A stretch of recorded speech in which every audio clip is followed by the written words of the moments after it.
There is no sorrow like the memory of love and the knowledge that it is gone forever. This is my favorite line in today's book recommendation. Oh yeah, and hi everybody, it's MeliPlayful. Welcome to my book Nook. So I'm going way back in 2001. There was a made-for-TV movie that came on called The Mist of Avalon, which had some amazing lead women in it. I loved the movie so much that I actually rushed out and bought the DVD. And I had no clue it was a book until my friend who owned a local bookstore told me. And of course I had to buy it. It's one of the thickest books I've ever bought. And I still have that copy. It's displayed. I love this book. So The Mist of Avalon is by Marion Zimmer Bradley. It's the first part of the Avalon series, which is the legend of King Arthur, but through the eyes of the female characters. And let me tell you, this is a diverse group of women characters. Some I love, some I hate, but I was okay with them all in the story. It was great. And also, just to let you know, you don't have to read the whole series. I didn't. I read the first book, and I loved it, and I never read any more of the series. But now that I'm older, I want to reread the first book and then read the whole series too. So, anyway, we get to see how these women influence the king and all those around them.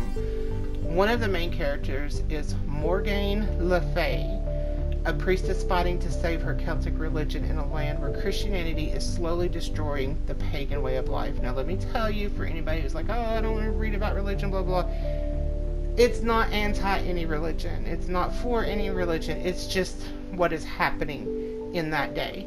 So there's a lot of struggle for control over the kingdom in the Knights of the Round Table, especially between Morgane and Guinevere.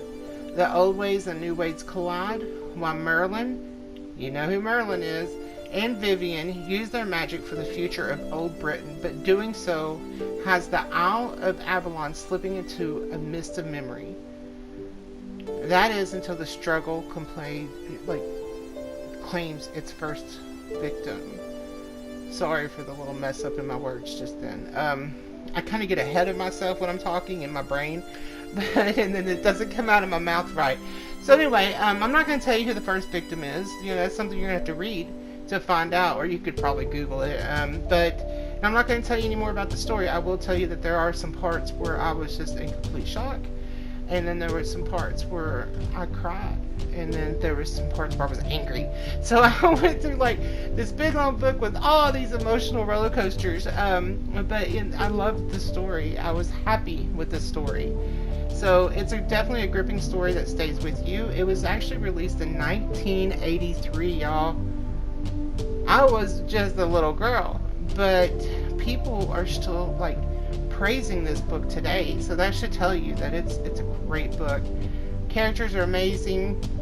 The legend of King Arthur is still there, but it's fueled with like a whole new point of view, which makes the story even better. And I'll be honest with you, I think it's by far the best retelling of the legend.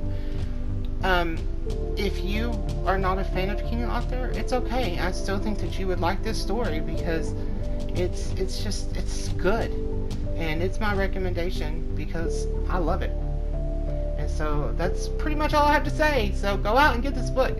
I think that if you enjoy reading, that you would like this, especially if you like the fantasy stuff and magical stuff. I really think you would like it. So thank you all so much for watching. I really appreciate it. And I'll catch you next time. Bye.